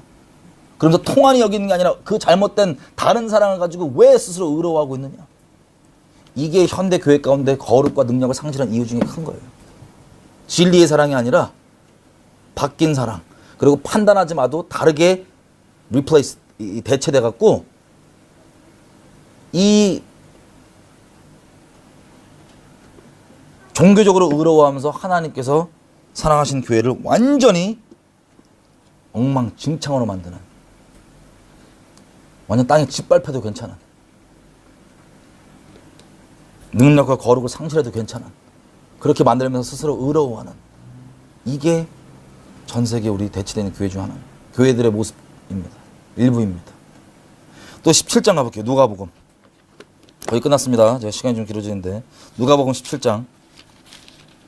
여러분 이게 정말 중요해요. 제가 여러분들 언제 다시 볼지 모르니까 여러분 이게 우리가 정말 중요한 거예요. 주님 오시기 전에 이거 진리의 사랑 못 붙잡으면, 이 차이가 뭔지 모르면, 여러분 이거 혹시 제가 올릴 테니까 이해가 안 되시면 하나님의 은혜를 구하시면 몇 번이고 이거를 이해뿐만 아니라 하나님 앞에 순종하고 아닌 것들은 걷어내면서 하나님 앞에 온전히 쓰셔야 됩니다. 저를 위해서, 여러분들을 위해서 간절함부터 내 주변에 이게 얼마나 애통하고 안타까운지 몰라요. 몇 번은 제가 똑같은 얘기 계속합니다. 몇 번을 들어도 저 얘기 또 해. 그게 아니라 이해를 못하고 거기에 대해서 적용을 못하고 다 듣고 그대로 그냥 인본 사랑으로 쭉 흘러가면서 엉망이 되는 걸 계속 봐요. 수년째. 17장에 보면 자 용서가 어떻게 바뀌어 있냐, 대체되어 있냐. 17장 3절 보십시오. 이렇게 되어 있습니다. 너희는 스스로 조심하라. 만일 너희 형제가 죄를 범하거든 뭐 하라고요? 경고하고 뭐 하거든? 회개하거든 용서하래요. 여러분 이게 오해하지 말으셔야 될 게, 다음 절까지 한번 읽어보게 할게요. 하루에 7번이라도 너에게 죄를 얻고 7번 너에게 돌아와 내게 뭐 하거든? 회개하거든 용서하라는 거예요. 이게 무슨 뜻이냐? 우리가 마음으로 누구를 용서하지 않으면 하나님도 우리 용서 안 해주십니다. 그 말씀 써 있잖아요. 그죠? 주기도문에 뭐라고 돼 있어요? 내가 나에게 죄 진 자를 사해준 것 같이 나의 죄를 사해 주옵소서. 그러니까 이게 뭐냐면 남을 회개를 하지 않은 자들을 마음으로 막 미워하라는 게 아닙니다. 근데 회개하지 않은 자에게 용서를 선포하지 말라는 거예요. 우리가 어떤 용서를 받았는데 누구를 감히 용서하지 못하겠어요, 마음으로. 그런 차원이 아니라 우리는 요 한쪽만 있고 성경이 얘기하는 진리의 사랑 차원에서의 용서가 또 변개되어 있습니다. 여러분 창세기 요셉 보십시오. 우리 생각해봐요. 팔려갔어요. 자기 구덩이에 있는데 형들이 진짜 자기를 친형인데 죽여버리려고 하는 이 본질상 진노의 자녀 모습 다 나왔어요. 온갖 말 다 하고 막 했겠죠. 거기다 창세기 보면 유다가 약간, 유다만 한 장 따로 다뤄요. 38장. 왜냐면 이 형들 다 이걸 죽여버리려고 하는데 유다가 오히려 죽일 바에는 그냥 돈으로 바꿔먹자 그래갖고 차라리 죽이지. 그 정도로 그랬던 유다가 회개하는 그 계기가 나와 있는 겁니다. 38절. 자기도 물론 괴로웠겠죠. 그거에 대한 회개하는 계기가 38장에 따로 나옵니다. 요셉이 하나님과의 동행하다 보니까 마음으로 이미 형들 다 용서했어요. 이게 하나님의 섭리였구나 그러고 이미 알고 있습니다. 그래서 총리 때 기근이 있을 때 형제들이 왔어요. 그러면 우리 인간적 관점이면 이거는 때가 온 거예요. 와, 나 그렇게 팔아먹었지. 옛날 고대의 노예면은 우리가 상상 초월할 정도입니다. 옛날 고대의 노예로 그 고생하면서 강간 미수범이나 누명까지 다 그 감옥까지 있었던 그 요셉이 총리가 된 다음에 하나님의 섭리를 깨닫는 채로 총리가 됐죠. 형제들이 온 거예요. 그것도 기근이 나갖고 먹을 게 없고 난 총리야. 권세가 다 있어. 그럼 나 이 생고생하게 만들었던 그 형들. 인간적인 관점에는 복수의 때예요. 근데 요셉이 보면 마음이 어떻습니까? 울컥 우는 거 뒤에 가서 몰래 울고 나와요. 왜? 마음으로 미워하는 게 아니에요, 형제들.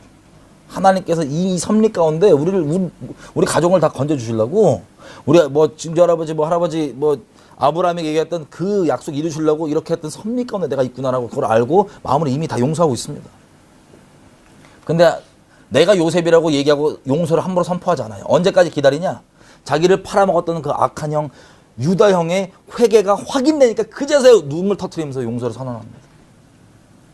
이해가 되세요, 무슨 뜻인지? 저 뭐 김정은이니 뭐니 우리 용서된다. 마음으로 용서할 건 용서하시는데 용서를 선언하고 괜찮다고 얘기하는 건 별개 문제예요. 공의 뭐 여러 가지 우리가 개념에서 상실되는데 어쨌든 공의 빼놓고 이 용서만 얘기하면. 그래서 죄를 범하거든 경계하고 진리의 사랑이에요. 경계하고 돌이키면 이 사사건건 가서 그러라는 게 아니에요. 하나님께서 정확하게 내 종교적 기준, 내가 마음에 안 드는 그런 게 아니고 하나님께서 우리가 마음에 주시고 전달하라 주신 이런 내용들이 있단 말이에요. 분명히 경계하고 돌이키거든 용서를 선언해 주는 거예요. 그 전까지 넌 나쁜 놈이야. 미워하는 게 아니에요.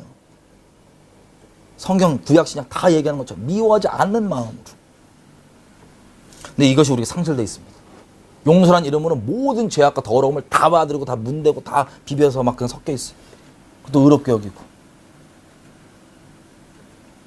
용서가 이렇게 배치되어 있습니다. 다른 걸로.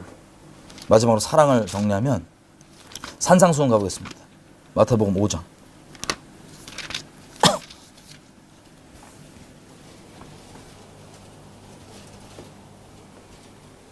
여러분 연합도 마찬가지예요. 이게 다 변개가 돼갖고 원뉴맨 얘기하면서 다들 다 완전 잡다하게 섞여버리더라고요.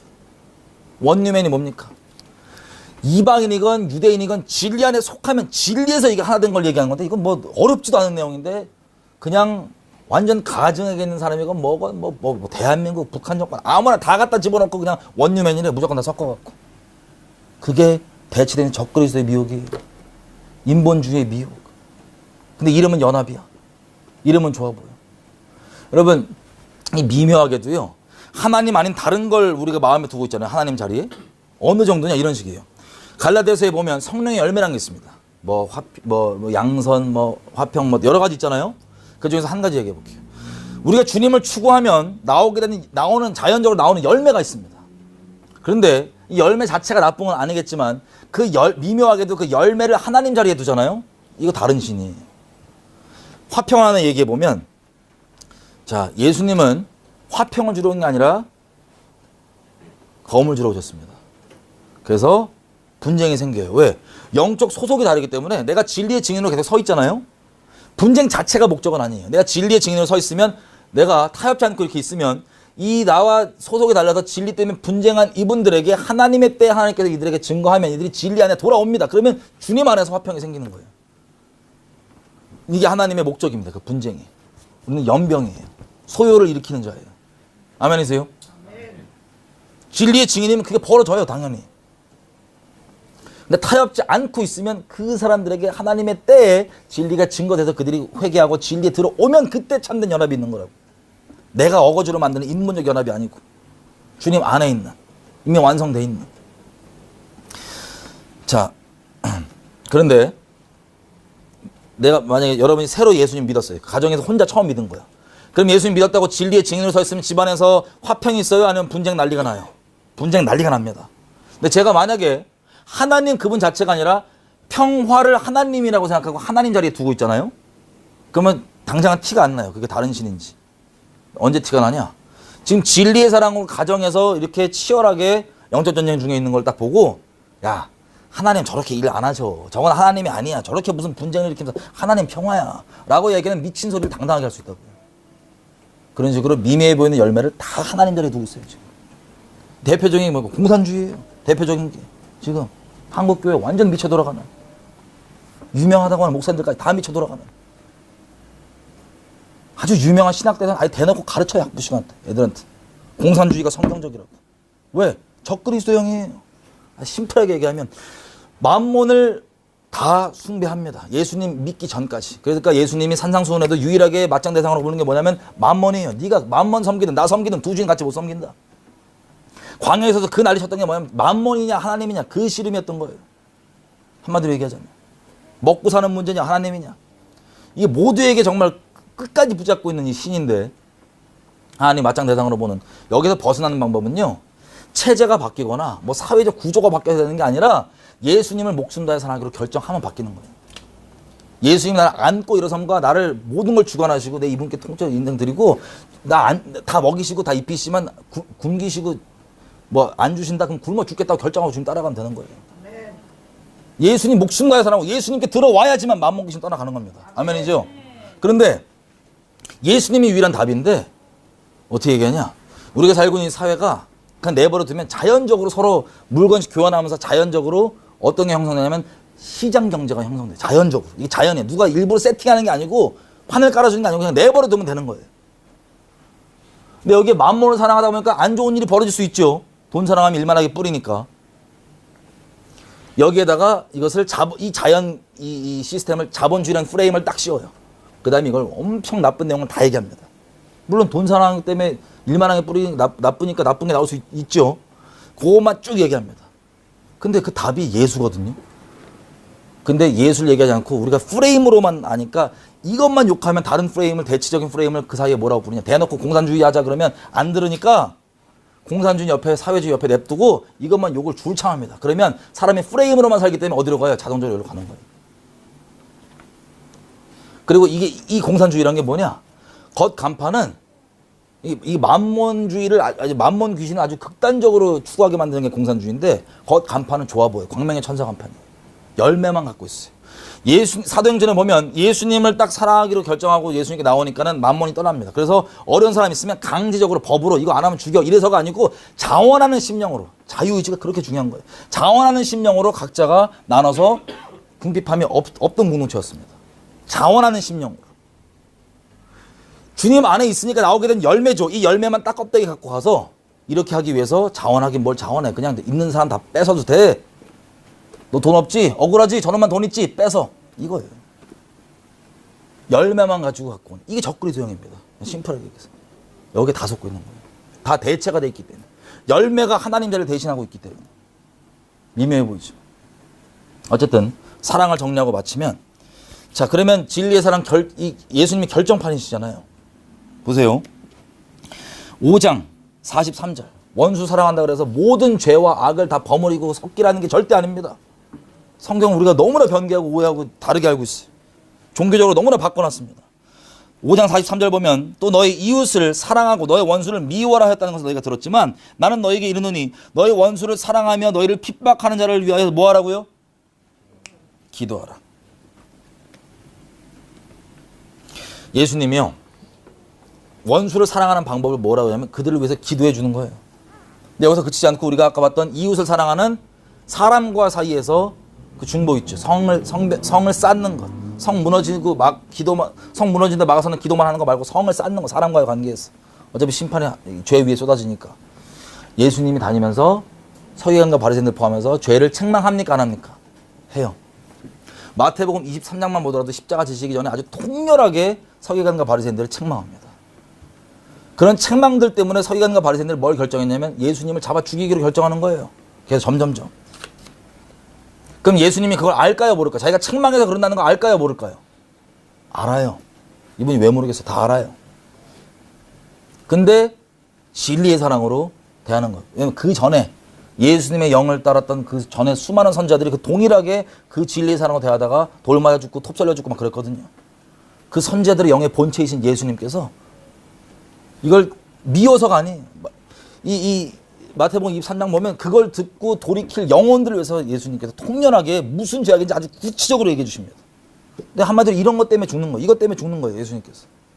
근데 예수님이 이 사람과 사이에서 그렇게 통렬하게 진리의 사랑을 대해 주시고 이것 때문에 이들이 열받아서 죽입니다. 죽을 때 십자가 못 박힐 때 예수님 뭐라 그랬어요? 이들을 위해서, 동일한 이들을 위해서 기도해 주시는 거예요. 이게 진리의 사랑입니다. 근데 우리는 이 진리의 사랑을 다 바꿔놨어요. 마지막으로 이것만 볼게요. 7장 1절. 여러분, 하나님의 사랑은 우리를 거룩하게 만들지 죄와 버무려지지 않게 하십니다. 이 적그리스도의 미혹은요, 아예 이 바뀌어요. 우리에게는 명분을, 엄청난 명분을 줍니다. 종교적, 인문적 명분. 나는 생명을 위한 거고, 나는 사랑을 위한 거고, 나는 정의를 위한 거고, 나는 용서를 위한 거고. 여러분, 한국의 적그리스도는 아주 충만합니다. 꽉 찼는데 예를 몇 개 들어볼게요. 세월호가 가다가 사고로 가라앉았습니다. 우연한 사고로 가라앉았어요. 거기 있던 타 있는 젊은 애들이 거기서 많이 죽었기 때문에 전 국민이 슬퍼했습니다. 근데 문제가 있어요. 갑자기 사회에 특별히 기독교에서 많이 나와서요. 앞장서서 정의를 이뤄야 된다고 나오시는 분들이 나와서 막 정권 욕을 하고 나라를 욕하면서 난리를 쳤었습니다. 근데 놀라운 게 뭔지 아세요? 이분들은 정의를 위한다고 그렇게 얘기하는 거예요. 그런데 이 동일한 분들에게 북한에 대해서 얘기해 보면 반응이 똑같습니다. 어떤 반응이냐? 세월호는 사고예요. 우연히. 그죠? 슬픈 일입니다. 근데 사고예요. 그런데 북한은 사고, 우연이 아니라 일부러, 조직적으로, 의도적으로 수십만 명을 70년 동안 계속해서 집단 학살을 해왔어요. 지금도 해오고 있고. 그러면 진짜 공의가 그분들이 추구하는 바라면 세월호 사건과 북한을 두고 어떤 거에 더 목소리가 커져야 됩니까? 북한이겠죠? 정말 정의를 위한다면? 아니에요. 그 정의를 위하시는 분들이 북한 이야기하면 전부 다 북한과는 너무 자극하면 안 되고 사랑해야 되고 품어줘야 된대.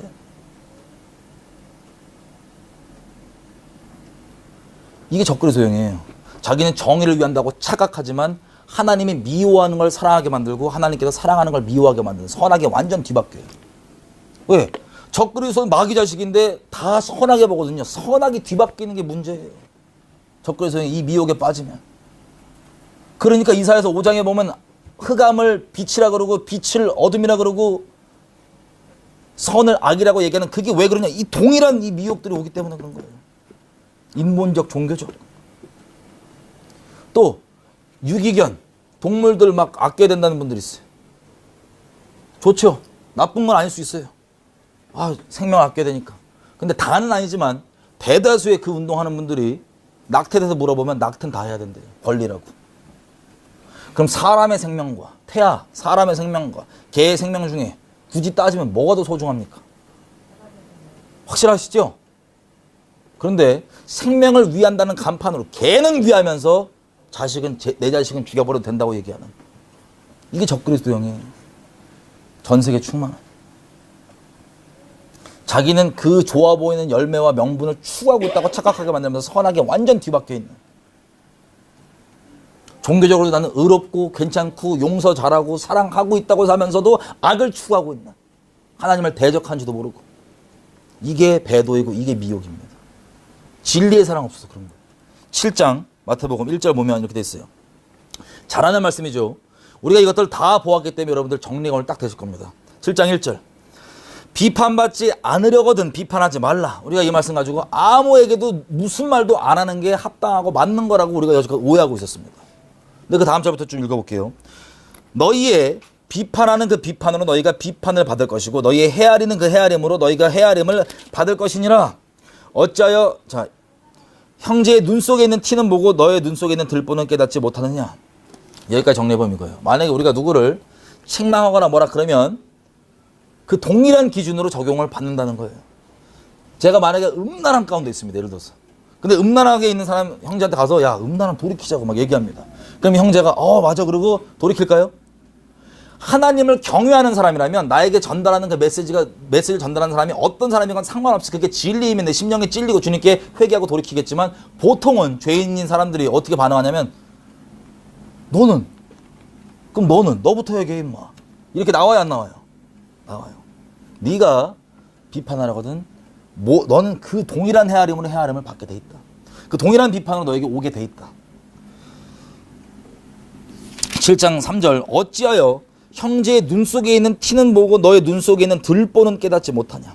보라 너의 눈 속에 들보가 있는데 어찌하여 형제에게 말하기를 나로 너의 눈 속에 있는 티를 빼게 하라 하겠느냐. 외식하는 자야 먼저 너의 눈 속에 들보를 빼라. 그 후에야 밝히 보고 형제의 눈 속에서 티를 빼리라.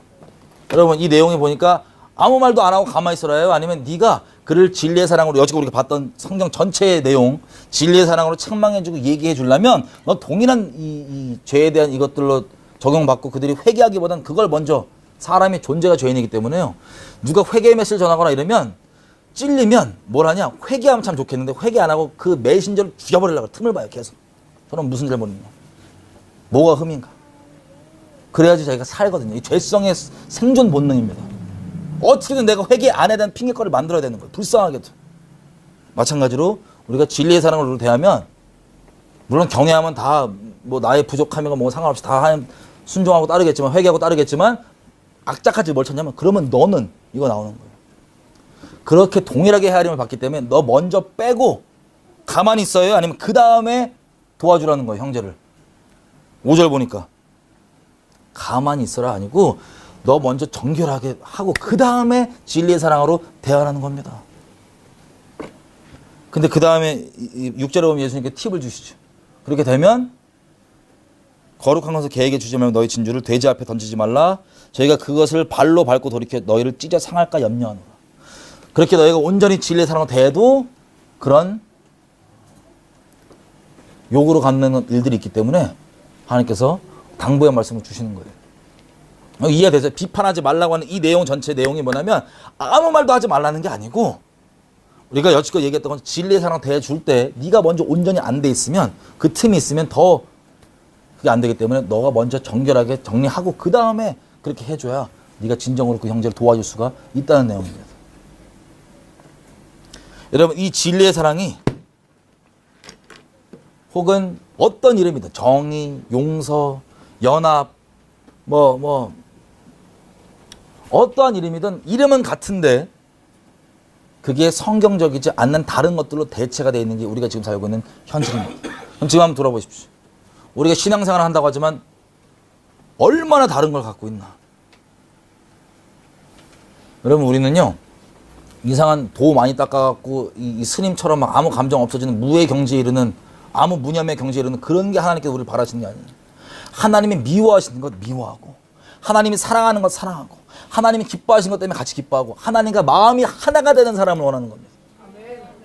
그 마음을 따라 사는 이상한 종교 머신이 돼갖고 그런 게 아니라 마음으로 주님을 섬기고 따라가는 겁니다. 같이 기도 좀 할까요? 우리 기도할 때 좀 이렇게 했으면 좋겠어요. 여러분 앞으로 하나님이 자비로우시기 때문에 여러 가지 일들을 어둠의 일들을 밝히 드러내 주실 겁니다. 그때 여러분들이 이 사람의 미혹과 그리고 진리의 사랑이 무엇인지 분명히 붙잡고 있지 않는다면 헷갈려 하다가 그냥 쭉 따라갈 거예요. 사람.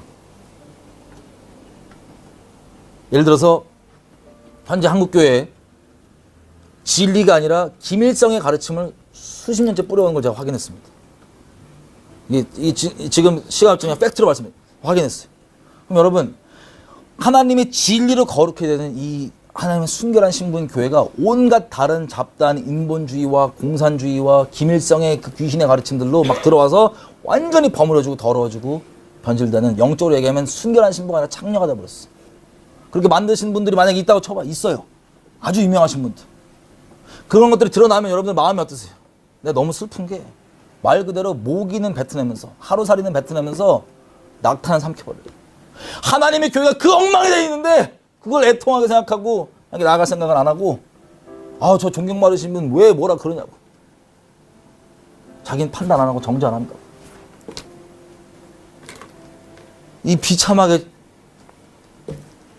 성경과 떨어져 있는, 하나님 마음과 떨어져 있는 자기 종교 의에 붙잡혀서 이 비참하게 어둠을 허용하고 쭉 하나님의 교회가 그렇게 유린당하는 것에 대해서는 아무렇지도 않아 하면서, 이런 거 볼 때마다 애통이 미치겠는 거예요, 진짜.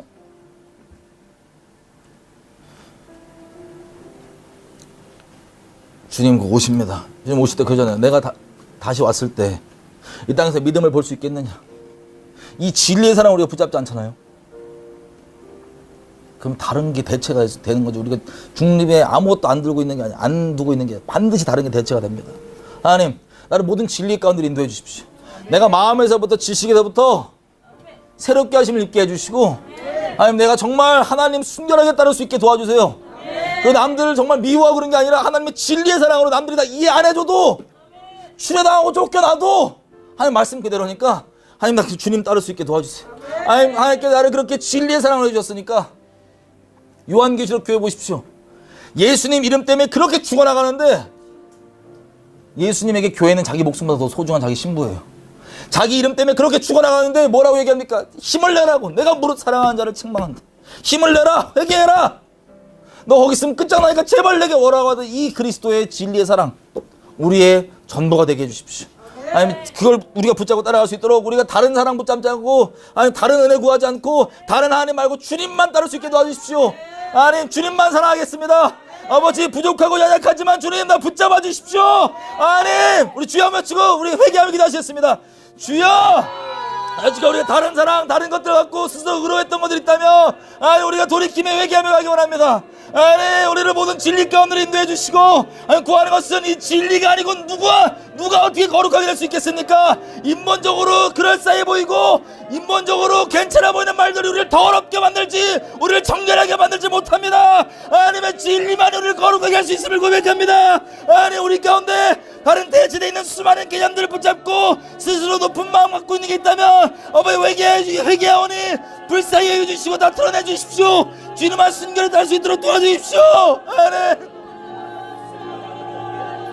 주님 오실 때 가까운 이때 가운데 수많은 다른 것들 가운데 매어서 혼란스러워하거나 그렇게 버무려지는 게 아니라 주님만 그렇게 순결히 따라가기 원하오니 붙들어 주십시오.